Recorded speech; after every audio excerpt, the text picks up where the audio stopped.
Bonjour à toutes et à tous et bienvenue dans Ciné-Palace Actu, l'émission qui vous dit tout sur les actualités des Ciné-Palaces d'Épinal. Et pour cette première, on vous invite à venir ressentir toute la magie de l'Opéra de Paris en direct ce jeudi 29 septembre à 19h15 pour y découvrir Les Capulets et les Montaigu, le célèbre opéra de Vincenzo Bellini avec Julie Fuchs, Anna Goriachova ou encore Jean Taiken.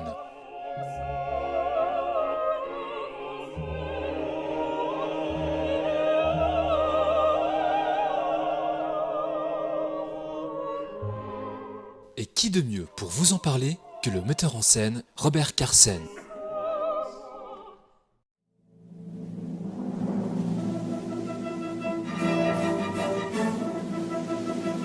Je dois dire que I Capuletti e i Montecchi de Bellini, à part le fait que Roméo et Juliette s'appellent Roméo et Giulietta, il y a très peu de l'œuvre de Shakespeare, quasiment rien. Toute l'action se passe chez les Capulet. Donc l'œuvre est beaucoup plus enfermée que chez Shakespeare où ça va dans beaucoup d'endroits différents. C'était peut-être de la tradition de cette époque de vouloir prendre la force de ce titre mais de le concevoir autrement.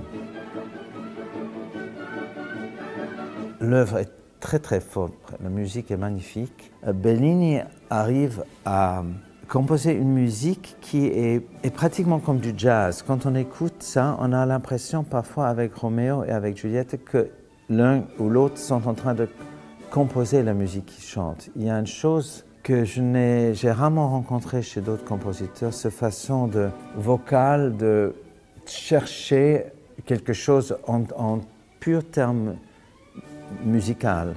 L'interprète des rôles a une possibilité de personnaliser cette musique et son caractère d'une manière qu'on trouve rarement ailleurs. Puisqu'il ne faut jamais oublier une chose, les textes sont écrits, la musique est écrite, mais tout l'art résolu, on donne l'impression réellement que la personne, le caractère est en train de dire pour la toute première fois. Et c'est ça qu'il faut arriver à faire.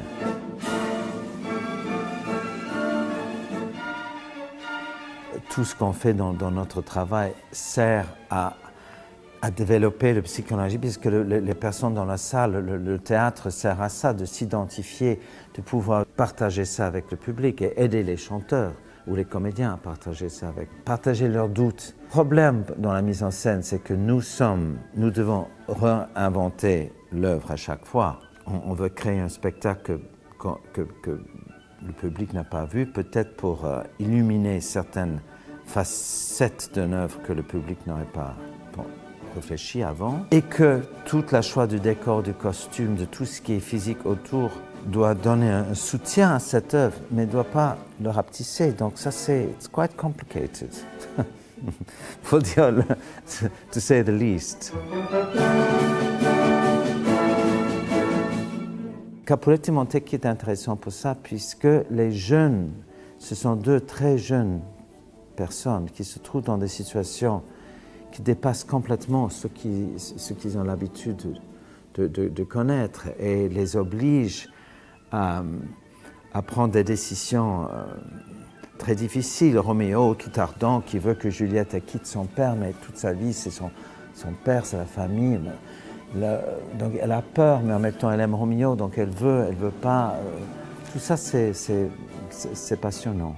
Il y a une abstraction aussi dans cette œuvre, une grande abstraction qui fonctionne très bien avec la musique. Ça ne correspond à aucune autre que je connais en effet. C'est un titre qui n'est pas incroyablement bien connu. Toujours le sentiment quand le public participe à ça qu'ils se rendent compte qu'ils voient quelque chose, qu'ils écoutent quelque chose étonnamment fort et touchant.